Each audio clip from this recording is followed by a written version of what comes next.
O que ocorreu nos 3 dias entre a morte e a ressurreição de Jesus?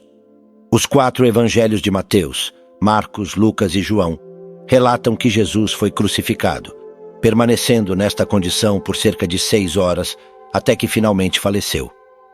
No momento de sua morte, proferiu as palavras imortais: "Está consumado", como registrado no livro de João 19, versículo 30. Em seguida, ele inclinou a cabeça e entregou seu espírito. Seu corpo permaneceu na cruz por apenas um curto período antes de ser retirado e preparado para o sepultamento por José de Arimateia, com a assistência de Nicodemos, um de seus seguidores. Após a morte de Jesus, 3 dias mais tarde, seu corpo e espírito foram reunidos e ele ressuscitou dos mortos. Após a ressurreição, ele se manifestou aos seus discípulos, começando por Maria Madalena. Em seguida, subiu ao céu. Muitos têm se questionado sobre o que ocorreu nos 3 dias entre sua morte e ressurreição, bem como para onde Jesus foi e o que ele fez. Este episódio buscará responder a essas perguntas com base na Bíblia, especialmente nos textos sinópticos.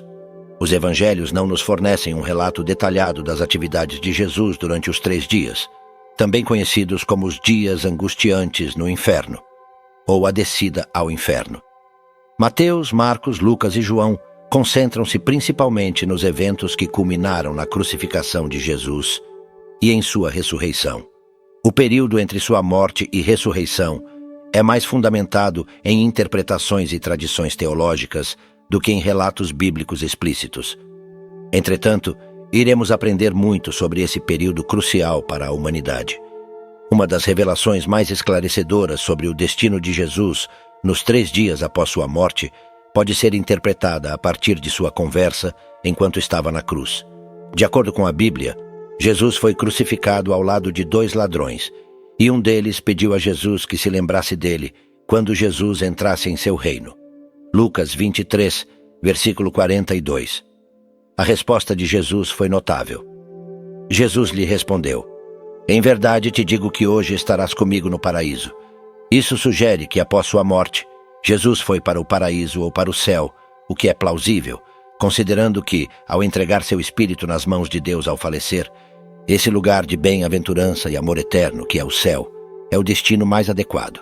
Existe também outro relato intrigante sobre o destino de Jesus, encontrado em 1 Pedro 3, versículos de 18 a 20.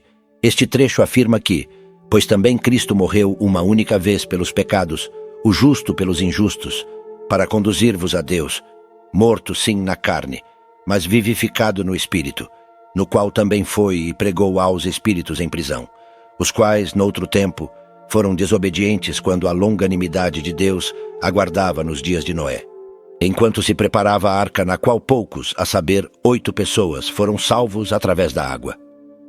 Esta passagem pode ser interpretada de 2 maneiras distintas. A primeira pode ser entendida como indicando que Jesus, em algum momento entre sua morte e ressurreição, visitou o inferno ou Hades e comunicou-se com os espíritos lá aprisionados.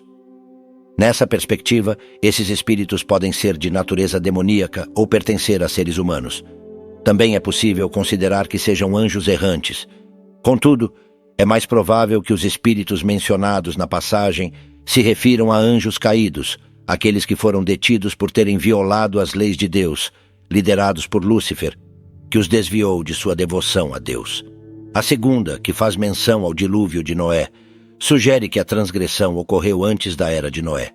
Porém, a passagem não nos fornece detalhes específicos sobre o conteúdo da mensagem de Jesus aos espíritos aprisionados. Parece improvável que tenha sido uma mensagem de redenção, visto que os anjos, de acordo com Hebreus 2, versículo 16, não podem ser salvos. É plausível que Jesus tenha proclamado e anunciado sua vitória sobre Satanás e seus exércitos. Portanto, nessa perspectiva, Jesus teria ido ao inferno para declarar seu triunfo sobre a morte e Satanás. Outra passagem bíblica que aborda o paradeiro e as atividades de Jesus nos 3 dias entre sua morte e ressurreição é encontrada em Efésios 4, versículos de 8 a 10. Isso é o que está escrito: quando ele, subindo às alturas, levou muitos cativos e deu dons aos homens. Agora que ele subiu, o que significa, senão que também desceu às regiões mais baixas da terra? Aquele que desceu é o mesmo que subiu acima de todos os céus, a fim de encher todo o universo. Paulo fez esta referência ao Salmo 68, versículo 18. Subiste às alturas, levaste cativo o cativeiro, recebeste homens por dádivas, até mesmo rebeldes, para que o Senhor Deus habite no meio deles.